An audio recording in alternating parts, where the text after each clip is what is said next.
ku giti cye kuvuga ngo Martin Odegaard yakora ya mibare Martin Odegaard yaba brilliant ya shininga yashashagirana uko yabikoraga mu myaka 2-3 itambutse uyu munsi byaragabanutse hakiyongeraho n'ubuzima nabwo butagiye bumubanira kubona kapiteni akina imikino 8-10 ifatanya muri iyi sezo ibintu twabonye gakeya ntabwo rero witega ko umukinnyi uri guharashitura azazamuka akagera kuri ritme ya kapiteni wakaba yari gukora imikino 30-40 muri sezo ikindi ku ruhande rw'iburyo nanone ni Bukayo Saka Bukayo Saka we na kapiteni Martin Odegaard bahuje ibibazo bombi umukino wabo ntabwo kiri kuri level wahozeho uribuka deba twajyaga dukora hano najyaga nshyigikira ko Bukayo Saka ari we mukinnyi mwiza muri Arsenal no kuyobora no guhabwa izo hype zose na mbere ya Victor Gyökeres iyi sezo ari umuntu urebye Bukayo Saka iyi sezo yonyine ntabwo yamufata gutyo muri equipe ya Arsenal n'umuntu abantu rimwe na rimwe banavuga ngo ariko Madueke hari abagumyemo ni ufite akagufu ni uri kugenda sibyo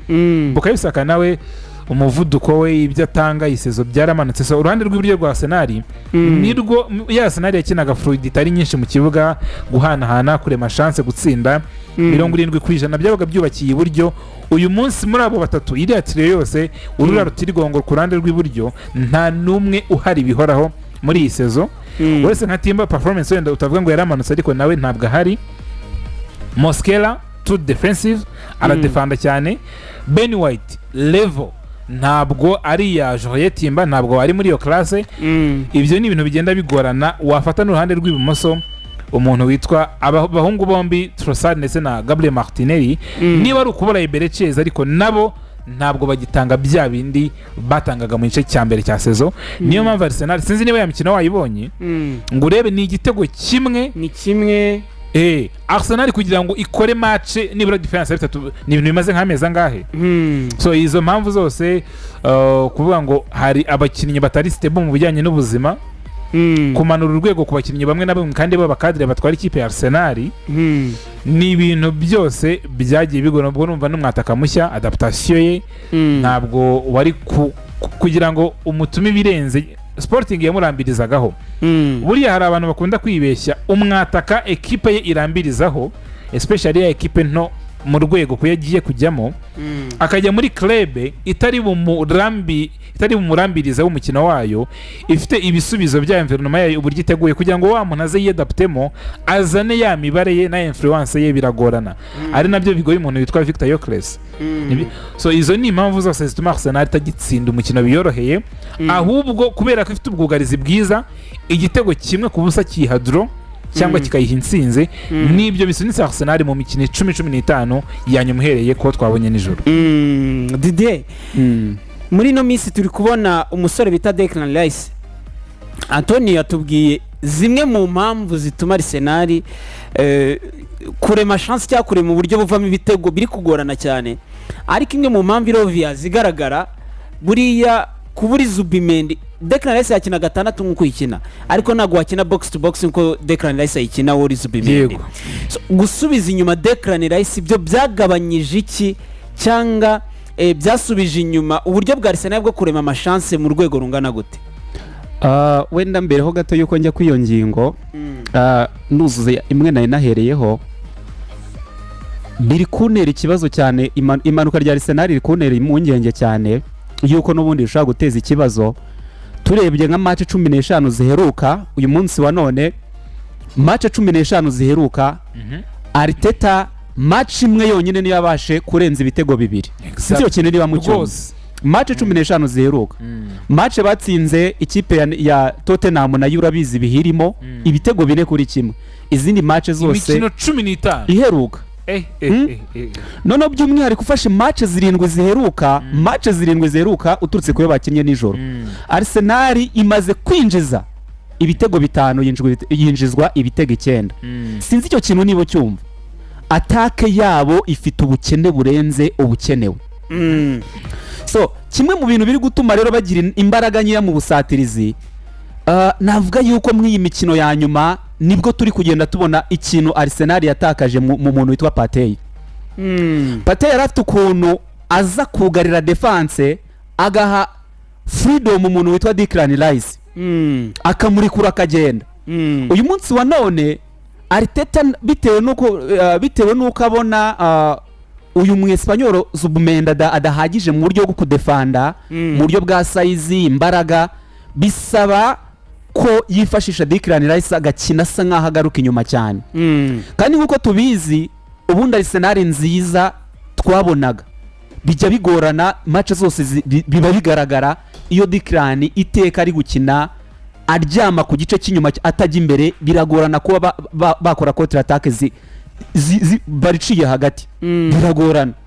Niba Declan Rice ari gukina asa nk'ugaruka inyuma, ntago uyu munsi wa none niba Arteta sinzi impamvu wenda kuyi match wo nabyumva ko yagomba kudefanda kuko yagomba kudatsindwa, ariko nje mbona niba umuntu witwa Zubimendi adashoboye gukina box to box nkuko Declan yayikina, niba Declan yagarutse inyuma akaba ari uri gukina sisi ko nibyo n'ubundi ari gukina hanini, nje mbona Arteta kuki atafata uyu mukapiteni we ngamukinisha n'ubundi 8 kuko ni nawe mwimahari kagira buriya nago uyu Odegaard ari mwiza cyane mu guproducinga amapase n'iki, ni umukinnyi mwiza mu gutuma equipe igira possession ya baro. Ibyo bintu rabikoye ikipe ikaba yadomina igice cy'umukino, hanyuma agahita afata Eze akaba yamushyira ku 10. Creativity ya Arsenal ikaba yazamuka cyane. Naho biraza hari ibintu bitatu mbona byagoye igice cy'ubusatizi bwa Arsenal. Icyambere, Declan wafashaga box to box akagina akore mu buryo akaba yanatsinda ibitego bimwe na bimwe mu mamacha ari kurusho byabuze ari gukinira inyuma. Icyo ni icyambere.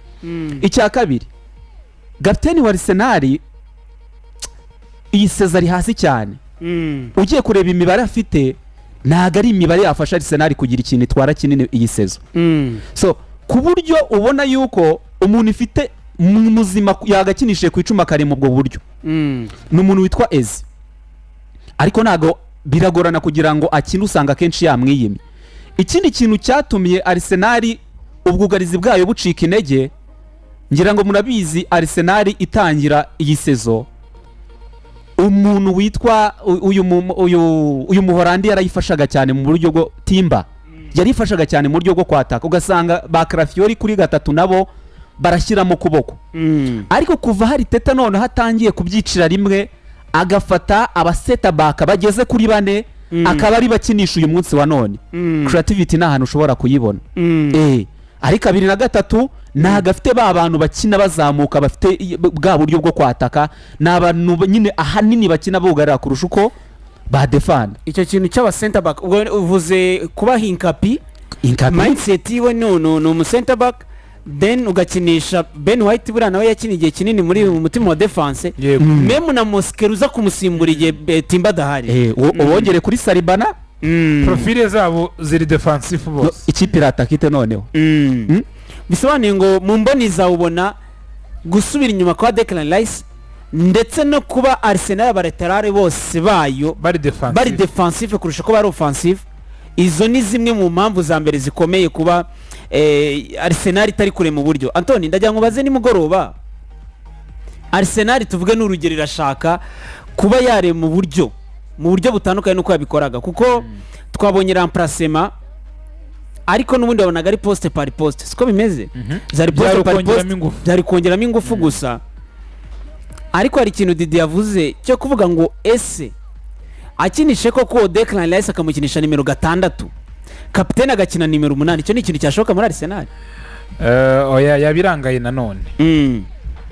Declan Rice nimero 6, Rice wareba noneho yaguduka, byaba ari byinshi n'uyu munsi biramunaniza cyane kwiyasocia kuri Martin Zubimendi ko yako iyo travail defensive. Umupira wa none urabizi ko umukino sigayuba amashimwe menshi agataka ku bakinnyi bari defensive, iriyazo ni defensive. Umuntu twa Martin Odegaard akazike yegereye ni nka Bruno Fernandes, numwegereza nufata Bruno Fernandes ukamwegereza Casemiro, nufata Martin Odegaard ukamwegereza Declan Rice, nta wundi mu kinnyi uri defensive aho ngaho. Icyambere urabura Martin Odegaard. Odegaard urabura bya bindi yaguhaga imbere na bya bindi bikiri gutanga uyu munsi uri bubibure, kubera ko wamushyize kandi turnovers amakosa ari bukore ari bukosting. Rice ashobora akina nka DM yashobora no ubundi ni box to box naturally ariko kuri kariteza ashobora no kuba mu DM wenyine ariko nimero 8 atari nka Martin Odegaard ari umuntu nawe ufitemo ibyo bintu bya box to box nka kuriya Casemiro muri United aba hari ariko Kobe Maino umwegereye ntabwo ari too offensive ntabwo ari Bruno Fernandes muri Arsenal icyambere Declan Rice araguduka arakora ibintu byinshi arakenera kuba iyo rido defensive arakenera no kuba umu box to box kuba ko natural ntawe ufite mu kibuga wazanye umunamba 10 kugira ngo abe nimero 8 ntabwo biri bukunde n'uwabikora ntabwo ari Martin Odegaard ni umuntu uri offensive minded ni umuntu n'umwataka cyane ibintu bye byose abibara akinira imbere cyane ko ufite umuntu nka Vitinha ukavuga ngo Declan Rice ndamusubiza inyuma ko Vitinha nawe amara igihe kinini ari gukubura dukosa twose nawe agenda turinda Declan Rice akabona umuntu umupartner bakorana ako kazi bikoroha ariko iyo partnership ufashe Rice ukamwongeraho kapiteni urabura ibyo kapiteni yatangaga na Declan uramugudura vuba kandi ushobora kubura bwa bwiza bwo kubalansa kote offensive na kote defensive Didier ku munota wa 45 equipe ya Arsenal ikosa ryari rikozwe na Alvarez nyuma ya kira gitego ndagira ngo tujye muri vestiaire ya Arsenal Mikel Arteta mu gice cya kabiri hari icyo ari kubwira aba basore gitandukanye n'icyari yababwiye mu gice cya mbere ugiye kureba hari uko Arteta akunda kubikora biragaragara ngira ngo abarebye match ho gato muramba baremba basubiza inyuma kuri match ya Newcastle Arsenal yarakinaga ubone umukino ufite iri kugina cyane ariko babonye igitego kimwe ubona birasa nk'ibihindutse kimwe no mu yindi mikino Arteta agira ikosa ryo kurangiza umukino mu by'ukuri match y'uyu munsi wa none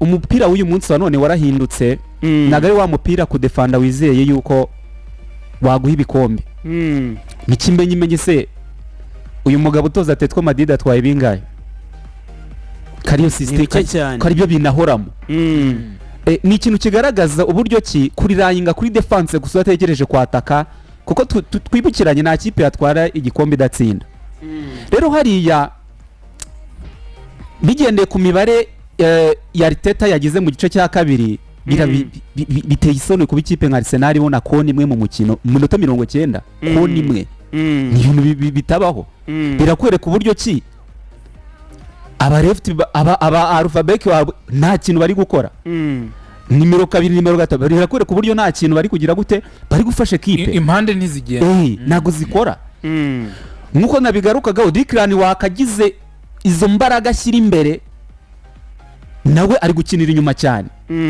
nje mbona rero Arteta squad afite mbona hari ibintu yiyima mu by'ukuri mbona hari ibintu yiyima uyu munsi wa none birasaba Arteta birasaba niba koko Odegaard abona yuko atagifata ubwo buryo bwo kumuha kuko Odegaard namaze kumubona Arteta iyo akenshi ashaka kudomina uwo mukino ashaka gutindana umupira nyine ashaka kuza kudomina uwo mupira agomba kuba afite tutavuze gutsinda kudomina afite possession kwiharira ni itegeko Odegaard agomba kuba mufite ni umuntu nyine ukina akabaro kenshi aragahereza uri yagaruka agafate ariko ntago ari wa mukinnyi nyine uri direct yo guhita atanga pass kino mu bintu bituma n'undi mwataka wese washyira muri Arsenal byamugora gutsinda ntago ari wa mu nimero 10 ufata umupira ngo ahita areba umwataka hari cyase n'undi muwinga wagiye uri mu mwanya mwiza ngo ahita atsinda nje mbonera ku bwanjye Arteta hariya mu gice cya kabiri yagomba gufata Zubomendi akamukinisha n'ubundi akamugumishaho agafata Declan akamuga ati kina ariko usa nk'uwongera kwegeramo imbere ho gatoya kuko nkuko tubiza Atletico ne equipe yo wayeretse yuko ushaka kuyireba mu maso ukayataka iradefanda cyane kurusha kwataka iyo wayeretse yuko ushiye kuyataka iyo yikanze yego rero nge mbona yuko yari gufata Odegaard akamukuramo yarangiza agahita yamara gukuramo umukinnyi witwa Odegaard agafata umuntu witwa Eza akamushyira ku 10 akabwira Declan ati kina ariko usa nk'uwegera imbere ho gatoya agahita afata uruhande rumwe akarushyiraho umuntu witwa uyu mubirigi Trossard urundi ruhande akarushyiraho Bukayo. Iriya match bari kuyikina mu buryo bworoshye kandi niba gori ariko kudefanda kwereka Atletico yuko nacyo kintu cyatumye igice cya kabiri Atletico ikiharira nuko Arteta mbona yanyuzwe n'igitego hakiri kare byashoboka yuko ari no gutsindwa nuko bitagenze neza uko Atletico yabishakaga. Anthony, Atletico Madrid ndetse na Diego Simeone nimugoroba baraye bagize match mu gikari, arabambwiye bati nimwe muri match nziza kiniye muri uyu mwaka, sibyo? Mu gikari oya inde uwo warugize match nziza muri mwaka Diego Simeone. Yego ngo shaka kuri ari imwe muri match iyo biza kumukundira amashansi yaremye agakunda byari kuba ari imwe muri match nziza akinnye. Diego Simeone yabuze iki? Reka tubyemeranye yuko uyu munsi chance ziba zagabanutse cyangwa kimwe tugiye kureba ku rupapuro ngo hagati ye na Arteta ninde ufite amahirwe yo gukomeza, byanga bikunze ntago twakwirengageza kuba Arteta cyangwa mu kimwe na Arsenal izakinira umukino wayo wa kabiri Emirates Stadium mbere y'abafana bayo kandi wabashe kunganyiriza aho ngaho. We yabuze iki? Abenshi bavuga bati Soro kwicara iminota 90, icyo ni icyerekana Diego Simeone uburyo rimwe na rimwe nawe gufata ibyemezo by'ingenzi hari igihe ajya byibagirwa mu mukino. Ewana niba ari ikintu gitangaje no kureba ku minota 70-80 iminota ya Alexander Soloth mu busanzwe ukareba ukamubona kuri bench ukamubura mu kibuga especially aho Alvarez byabaye force ko asohoka mu kibuga ukazanamo Alex Baena n'ubundi ukiyima umuhungu witwa Alexander Soloth. ni gitangaza ntabwo bira ibintu byumvikana. Umuntu witwa Diego Simeone niwe agomba wari ufite impamvu nini yo gukora uriya mukino gukora result ari positive kubera ko yarabizi ko umukino kwishyira agomba gusohoka Arteta na umukino ukajya mu biganza bye. Ni nk'agapira byari kugahererekanya uyu munsi kari mu biganza bya Diego Simeone.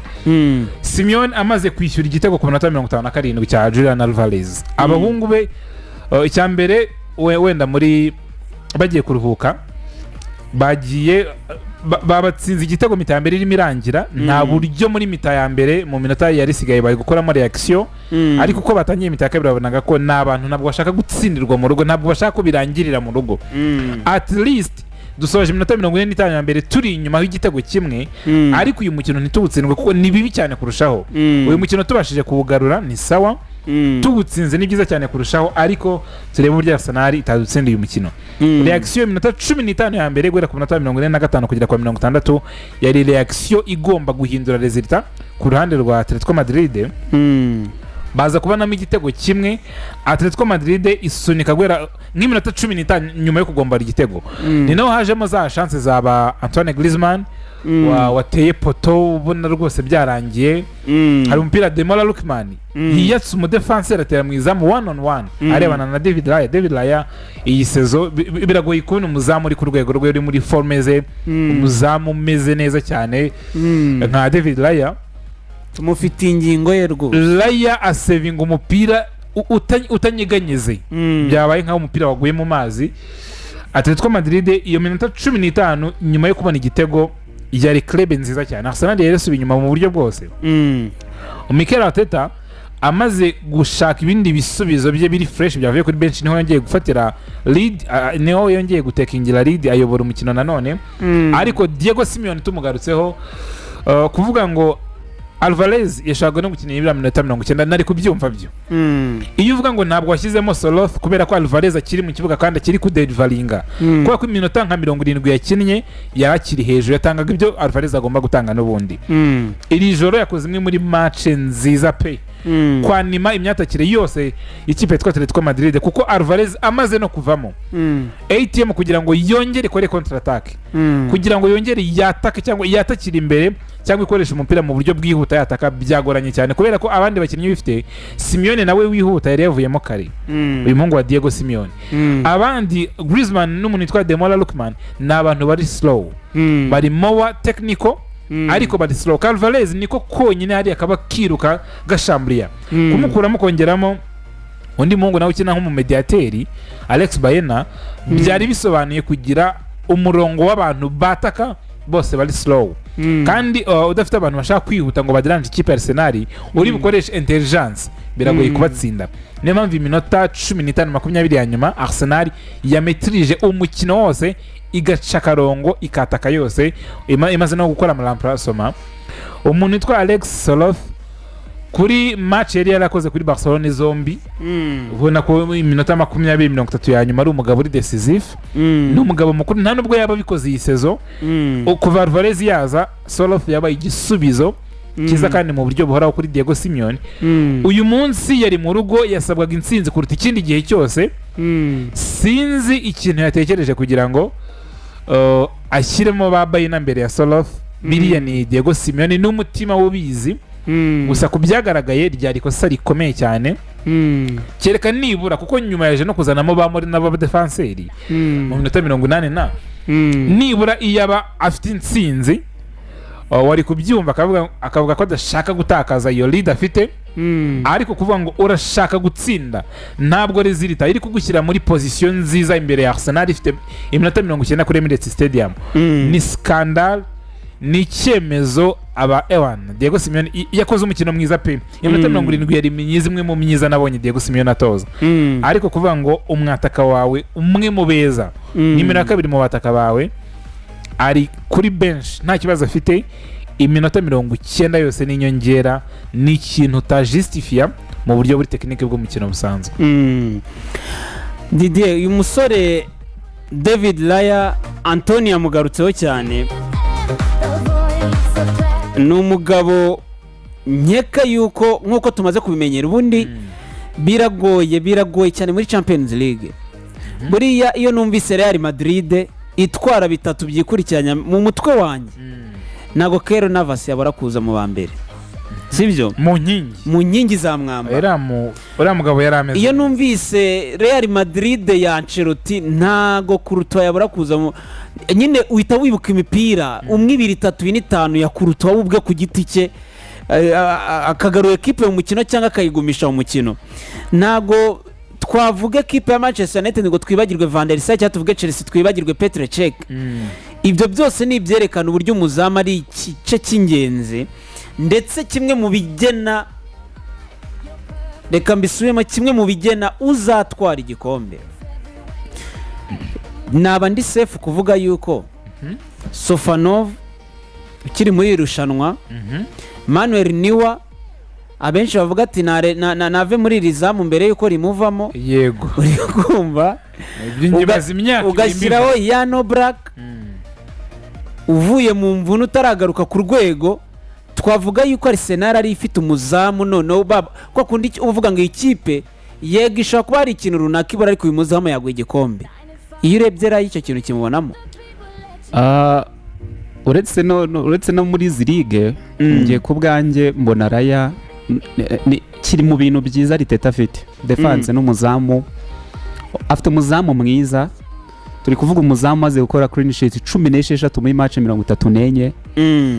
N'ubwiza bw'umuzamu niyo afite defense imeze gute ku keeping a clean sheet 16 muri match 34 ni ikintu kiba gikomeye. Urumva yuko hafi kimwe cya kabiri cy'iyo mikino nta gitego yinjijwe. So uri safe cyane.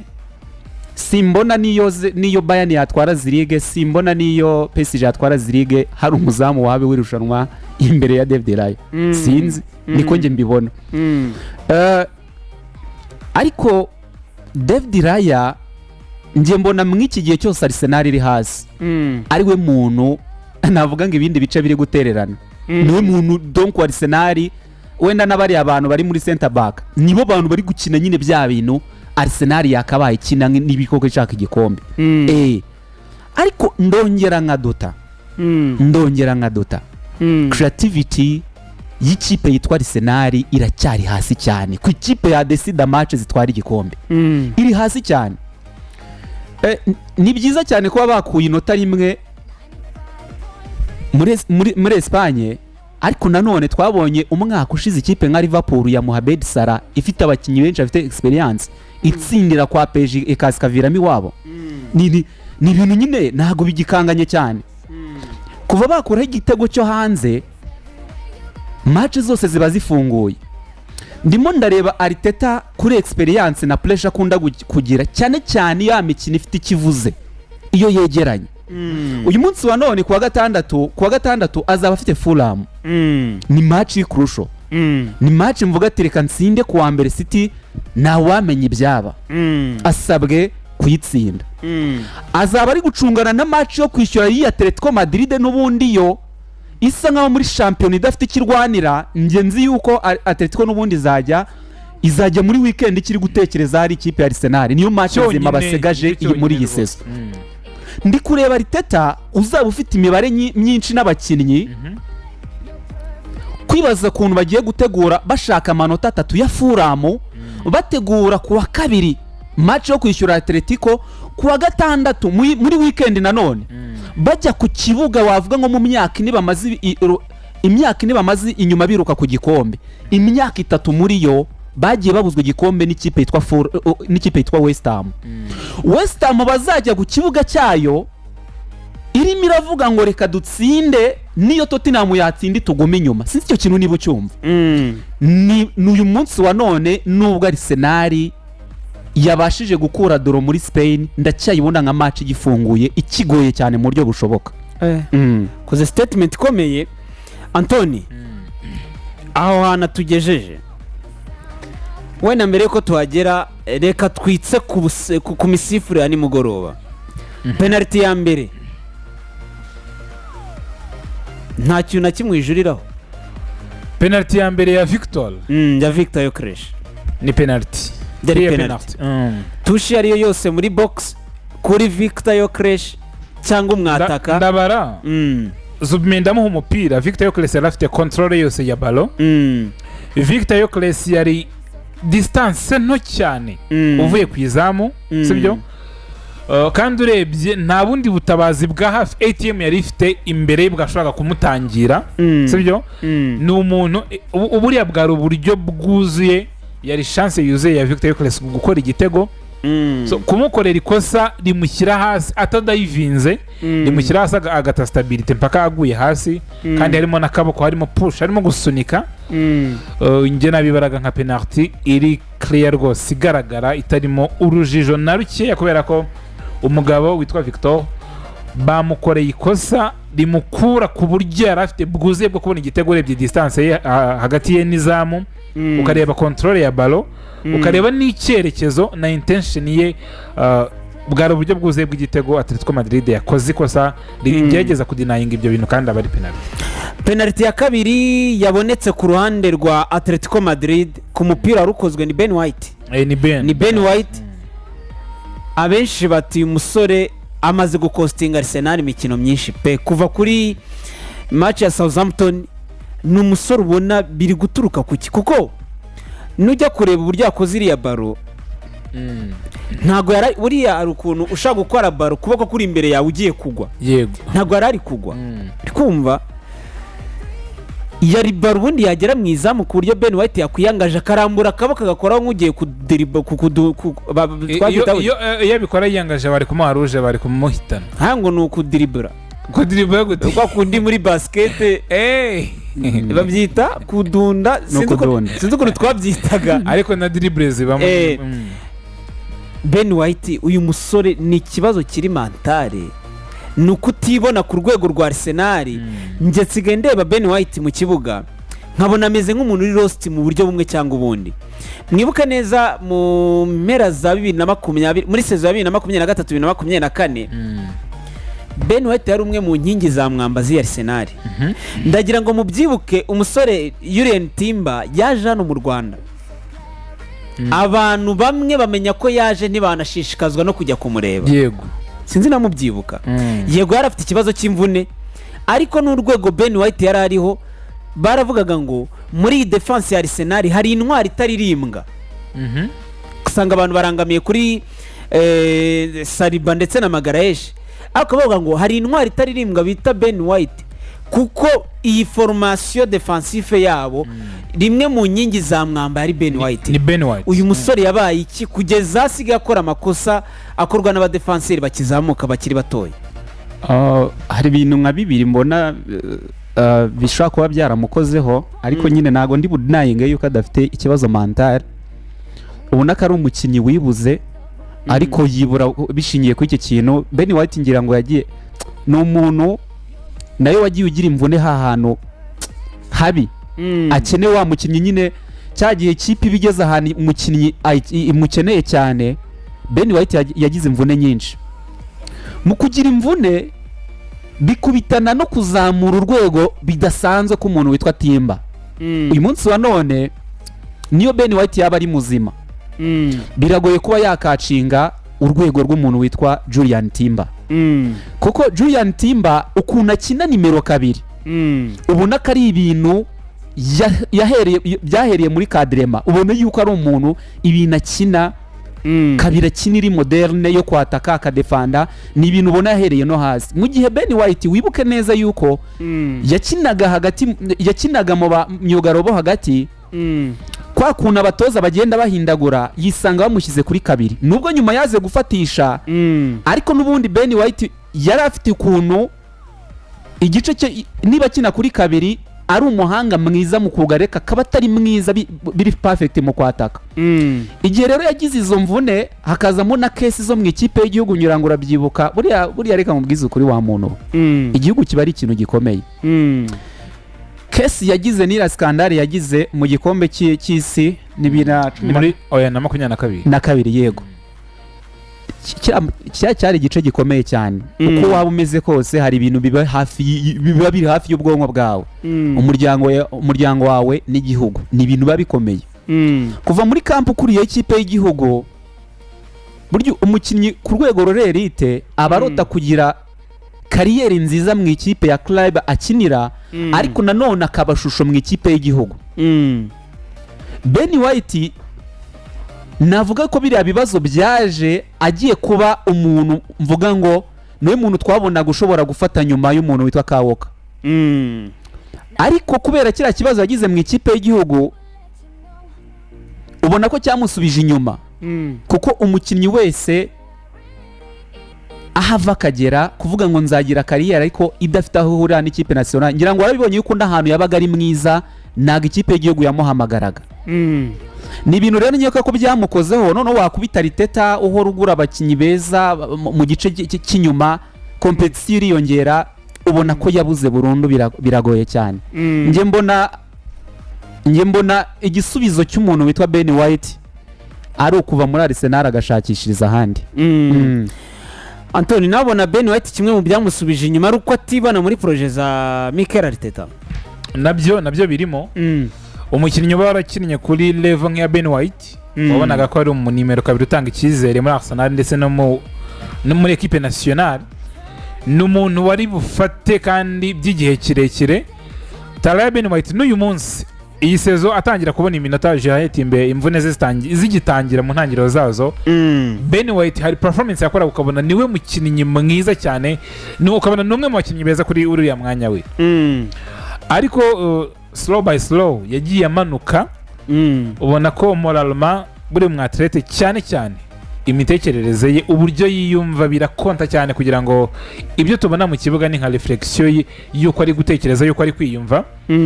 Ben White nanjye mpamya ko izo mpamvu ziri mental cyangwa se ziri morale zigenda zimukostinga, kandi bimaze imyaka nk'ingahe. Kutibona mu mushinga wa Mikel Arteta nacyo kikaba impamvu ikomeye. Nk'uyu munsi turavuga imvune za Juliet Timba atavunitse, Ben White ni umuntu risika kumara imikino myinshi atagaragaye mu kibuga. Ntabwo nexpectinga ko uwo muntu rero mugarura ku mpamvu ziri force akiri wa wundi, urumva kuri ritme y'umukino n'uburyo ari kwiyumva n'ibyo yenda gutanga. Icyo kintu kiri mu byamanuye urwego rwa Ben White, biri mu byamusubije inyuma. Gusa nkaho atakaje umwanya mu bintu atazi, yaba muri equipe nationale no muri Arsenal. Ariko muri iyi minsi nko mu kwezi amezi 2 Ben White akoze amakosa menshi, ubona ajyanye no kuba atari tayari mu kibuga. Ntabwo ahari, ameze nk'umuntu udahari rwose. Umubiri urahari ariko ibitekerezo ntabwo agitanga nk'ibyo Ben White mwiza mu myaka 3 ishize yatangaga. Penalty ya Atletico Madrid birabonetse, tubona David Raya aganira na Inaki Kanya Pavon umutoza w'abazamu ba Arsenal umugabo wo kwa Antonio rwose Catalonia ngo hafite academy k'abazamu bikumva tubona baganira ariko ntiyamenya ahantu barinyuze ewa umutipe yamuteye urutambi yagiye guhindukira asange byarangiye atazi ngo byagenze gute babarishyuye nyuma yo kwishyurwa Mikel Arteta yakoze amaramplacement agiye atandukanye aho ku munota wa 68 yakuyemo Madueke agashyiramo Bukayo Saka sibyo yego 57 yari amaze gukuramo Martin Odegaard yamukuyemo kwanza iyo iramplacement ya Martin Odegaard ari nayo yabaye intandaro navuga yo kurushwa mu kibuga hagati ariko ukabona ko Arsenal isa n'isa ibonye amahirwe yahita profita Atletico Madrid directness ariko kwiyarira umupira biragabanuka Eze na Odegaard ni profile ebyiri zitandukanye ku buryo gushyiramo umwe hari icyo uri bubone hari icyo uraba wiyimye niko byagomba kumera bisobanuye ngo turi kuri page imwe yuko gukuramo Martin Odegaard ugashyiramo Eze yaragiye kongera kuba direct mu kibuga yakinnye iminota 12 gusa ari kumwe n'abantu babyaza umusaruro iyo directness ndi kuvuga Victor Yokresh ndetse n'umusore bita Martinelli kwita nanone akuramo abo bantu babiri agashyiramo Gabriel Jesus ndetse na Leandro Trossard Anthony ndi kugira ngo twinjize tactically yaratekereje iki kuzanamo Leandro Trossard Gabriel Martinelli avuga ko ntabwo yaragize match nziza icyo nacyumva ariko udafite nibura Kai Havertz gukuramo Victor Yokres kuri match nanone bibaye byiza kuri Arteta wakwiyorohereza sibyo ku kazi ufite kuri Emirates ku munsi wa kabiri mu cyumweru gitaha wasiga ukoze nka 30% yatsindiriye match ibitego 2-1 nta mpamvu nabonaga yo gukuramo Victor Yokres kereka muri ya minota ya nyuma yo kumanaginga umukino gusa za substitutions zo kumanaginga ariko zitari tactical tactically iriya minota yose yari sigaye kuyiha Gabriel Jesus uyu ni umuntu nawe tuvuga ubirenze n'ibyaba Ben White urwego rwe rw'umukino ntaho ruhuriye n'urwego rwa Victor Yokres muri iyi minsi so ntafite Kai Havertz kuri bench nta mpamvu yo gukura muri ya rutahizamu ahubwo ndamwubakira environnement ishobora kumufasha gusunika tugapushinga birushijeho ariko amahirwe yo kubona igitego ufite Victor Yokres kuri nimero 9 aruta cyane cyangwa kubigira inshuro nyinshi amahirwe yo kubona igitego ufite Gabriel Jesus ni nako byanaje kugenda kuko umukino iminota 20 akurikiyeho environnement yo yasaga nkaho ikosotse iburyo hazanye Bukayo Saka Eberechez za ngufu ze n'ibindi byose offensive minded abatera mu izamu chance zose zirema zigana ku izamu ntabwo aremera hagati mu kibuga Trossard no mu silent killer no ari mu bantu batanga ibisubizo byinshi bavuye kuri bench ya Arsenal bari bagiye gukina iminota 20 nari kwishima kurutaho iyo minota 20 bayibana n'umwataka mwiza kuruta abandi bari bahari hari ku ruhande rwa Arsenal izo remplacement zose zireshatu yakoze ni ya mbere yabanje ya Eberechez uko ari enye kuri nimero 9 niho honyine ntemeranya na Arteta ariko indi environnement yari yaremeye nimero 9 yo ya environnement nziza byana deliveryinze ku buryo iminota 20 ya nyuma yose Arsenal yatatse unfortunately iburi gitego biranjyanye no kuba uwo nimero 9 Donatir atari mu kibuga ariko izindi remplacement zikosora environnement ikikije umwataka za Libo zanatanze ibyo zagombaga gutanga Didier izi remplacement gushyiramo Bukayo Saka nkeka ko buri mufano wa Arsenal wese aho yari yicaye yahagurutse akoma mu mashyi sibyo nago ndi kuvuga yuko Madueke yagize match mbi cyane ariko nanone Madueke nyine ni Madueke imbere ya Bukayo Saka niyo Bukayo yajemo uburyo Arsenal ba direct byanga bikunze bitandukanye niyo Madueke arimo ariko kuzana umusore bita Eze kote for yiwe mbega uzanye Eze ikipiripine back yose nta nubwo baze kuvuga ngo byibura reka nekereze yuko Eze nshobora gukoresha za long balls ziyo ya mipira miremire igenda ndekeremo umuntu uri pesi kurusha abandi ari we Martinelli cyangwa mo kimwe n'uyu Victor Yokresh ahubwo bakinanye iminota 12 gusa uyisuhinduruzanamo Gabriel Jesus ndetse na Leandro Trossard mu mutwe wa Arteta mbona iyi remplacement ni remplacement ya Fulham kurusha uko ari remplacement ya Atletico Madrid. Sinzi niba nawe ari kubibona. reka njye siko mbibona cyane bwari uburyo bwiza kuko nanone gukuramo nubwo umuntu witwa Bukayo ari hasi cyane iyi sezo ariko ibyo Madueke yakina twibuke neza yuko Bukayo ni Bukayo imeneva no kumushyiramo iki gihe icyo yari kudesida muri uriya mukino nabonaga ari byombe nabonaga hanini ashaka intsinzi nayo guhindura ko Atletico yari imeze nabi ariko ngiye ku bwanjye mbona Arteta nkuko mugenzi wanjye yarabivuze nanjye ndabibona gutyo substitution yazikoze neza ariko ikosa ryo gukura muri ya mwataka sinzi impamvu yakuyemo Gyökeres nabonaga kuko Gyökeres ugiye kureba kimwe mu bintu bimugora muri Arsenal ni igihe umuntu witwa Odegaard ari kumukinira inyuma si wa muntu direct wita umuha baro igihe uzanye abantu bari direct benshi bamuha baro nicyo gihe wahise mukuramo njye mbona ku bwanjye aba batoza bombi hari amakosa bagiye bakora ayo makosa yatumye tutabona umubare w'ibitego twagomba kubona muri iyi match mbona amakosa menshi bagiye bayatezwa no kuvuga ngo wabonaga babuze umuntu nyine wafata risk wabonaga bombi badashaka gufata risk ngo bakine ariko Arteta we sinzi nkuko nabivuze ubushize Arteta akunda sinzi niba ari experience atari yagira ubona ko iyo bigeze ahantu afite match nyinshi zifite icyo zisobanuye akagira ikibazo cy'uko ibisubizo kuri wa mwanya byose bihari cyabijya kuba bifite aho abantu benshi barenze umwe yisanga shuwa ari gutora atari zo nziza kuri we nge niko mbona ari touch akiri kubura muri coaching yiwe mbere yuko tuva kuri rutahizamu Victor Gyökeres Antonio ntago ari umurejande n'umukinnyi wanyuze muri Arsenal ntago naba mbeshye mvuze ko Samir Nasri ari umukinnyi wanyuze muri Arsenal ni umukinnyi wahanyuze aragira ati abona Arteta yaraguze umwataka udakwiriye imikinire yerekawe na mbivuge mbigorore gutyo ngeranyije icyo ashatse kuvuga iyo twitegereje Victor Gyökeres mubona hari igihe runaka tuzabona Arsenal yubakiye ku mikino ya Victor Gyökeres biragoye cyangwa koko bizaba ngombwa ko Arteta asubira ku isoko evo niba ari ibiba byari kuba iyi sezo ku mpamvu ngiye kukubwira Victor Gyökeres yaje ari umwataka statistically mwiza muri Europe kuruta abandi bose igihembo cya Jed Murani cyo gisobanuye ko ntabwo cyo kibara amanota kibara umubare w'ibitego mu mashampiyona yose hariya ku mugabane w'Uburayi kongeraho na equipe nationale yari amaze imyaka 2 ari kuri iyo level kandi yaraderivaringaga pe ku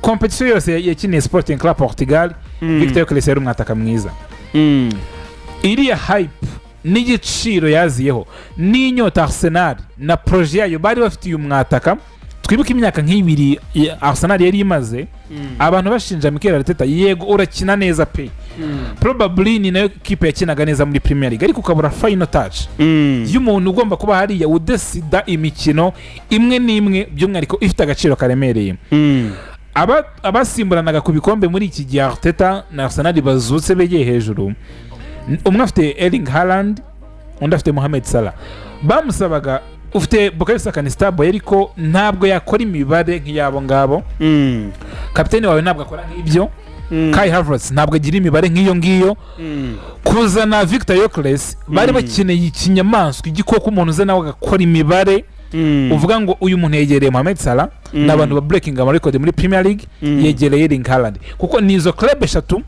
Arteta kuva yajya muri Arsenal ziri gutwara igikombe cya champion nizo club ebyiri ubwo na Arteta washaka kwiyongeramo akaba wa gatatu yagombaga kuzana ko umukino Arsenal yari kuri level yabo yarakoze saison mbere yo kwazana Victor Gyökeres yarakoze imyaka ibadatsindwa n'ikipe yo muri top 5 cyangwa top 6 muri Premier League harimo nizo zimutwara ibikombe no kuvuga ngo haburaga touche cyangwa profile y'umuntu urajya Etihad bakavuga ngo mfite Haaland nawe ufite iri zina sibyo bashobora ubona ko Haaland yabaye decisive mu mikino myinshi ugerageza ubyibuke imikino myinshi ya Arteta na Guardiola intwaro yitwa Haaland iradesida ku kigero cya 70% cyane so noza habayeho pressure pressure y'abafana n'izindi mpande maybe bivuye no muri board kuvuga ngo shyira umuntu hano uratuma n'aba bakinnyi bumva ko hano hagize izina rinini n'intego zacu zazamutse uyu munsi. Ntabwo turi club igomba gucalenginga ku gikombe cya shampiyona, tugomba kuba contender wa mbere ku gikombe cya shampiyona. Twari dufite nk'ibyo bafite, icyo twaburaga twagikura ku isoko uyu munsi. Araza ku giciro cyiza, ni transfer yamaze nibura amezi 2, ariyo transfer ivugwa nini mu mupira w'amaguru. Iyi sezo hari impamvu zose zashyigikira ko Victor Gyökeres abo umukinnyi ugenderwaho n'umukino wa Arsenal ukaba wamuhengamiraho. Tunatanga impamvu ko gukina neza ntabwo okay, tubare ko babikora nka Guardiola, ariko Guardiola nawe arabizi ko hari igihe yagerageje ibintu byose, yatsindaga ibitego byinshi n'imikino myinshi kuruta anafite Haaland, ariko arabizi ko mu mupira w'amaguru profile ya nimero 9 Donatir hari ibisubizo aguha by'umwihariko wo mwubakiyeho umukino we, sibyo umu force 9 atatanga. Ariyo mpamvu yarekuye yabo yarafite baba ball playing bashobora gukina cyane kuruta Erling Haaland. Azana y'umugabo kuri sezo ya mbere watuma ya mibare y'abandi baba bamugaragiye ibura isubira inyuma, kuko ari buzane no afite ba Mahrez, afite ba Grealish, bari bureme cyane kuruta uko batsinda. Ariko mvuge ngo hari imikino imwe n'imwe by'umwihariko ku mpamvu tactique. Hari umukino nzajya Santiago Bernabeu, hari nzajya Allianz Arena. Kwa gukina kwa kwirira umupira bibe bitanga ibisubizo, nyenere wa mukinnyi muri touche ebyiri, chance ebyiri nshobora kurema. Bitandukanye n'ibya nimugora turi kuvuga ngo club imwe yabonye chance 10 mu ma attempt y'amashoti, ariko bose kugira ngo barebe mwiza mu byasabye penalty. Iyo ni shortage ya profile nzima yubakiweho y'umwataka, sibyo?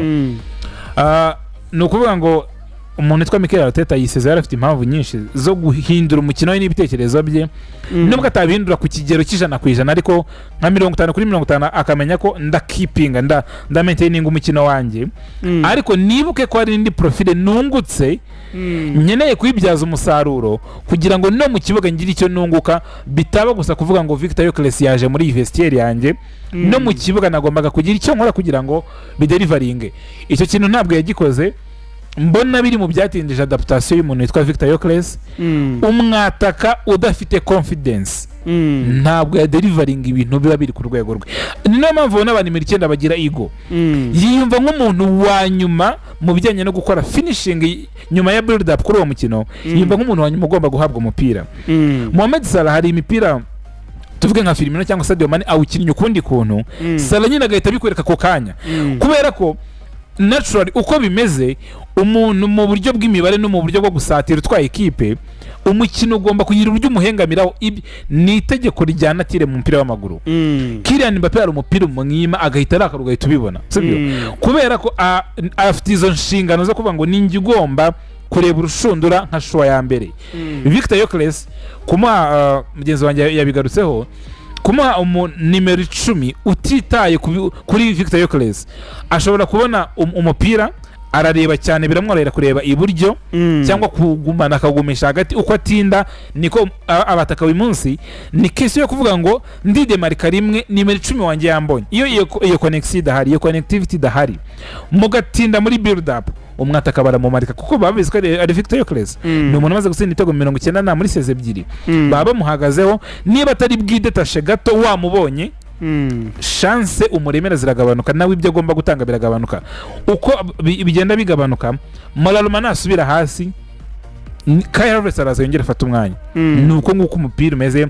So Mikel Arteta niba wenda baramuzaniye profile adashaka, sinzi impamvu atahengekeye umukino kuri Victor Gyökeres. Nge mbona byari gutanga ibisubizo byisumbuyeho, bikongerana efficiency y'ibiva ku mpande, bifatanya n'igisubizo yari afite ku bitego. Ntabwo nshidikanya kuri Victor Gyökeres.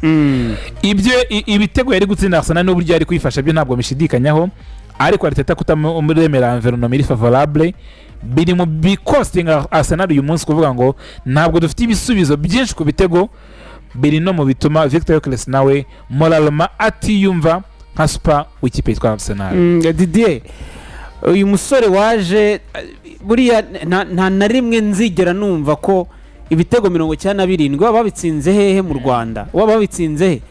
byanga bikunze hari uburyo bumwe cyangwa ubundi buzizamu sibyo uyu musore ku byari guha Arsenal muri uyu mwaka urabishyira ku ijanisha kuri kangahe ku ijana ugereranyije n'ibyo yabahaye?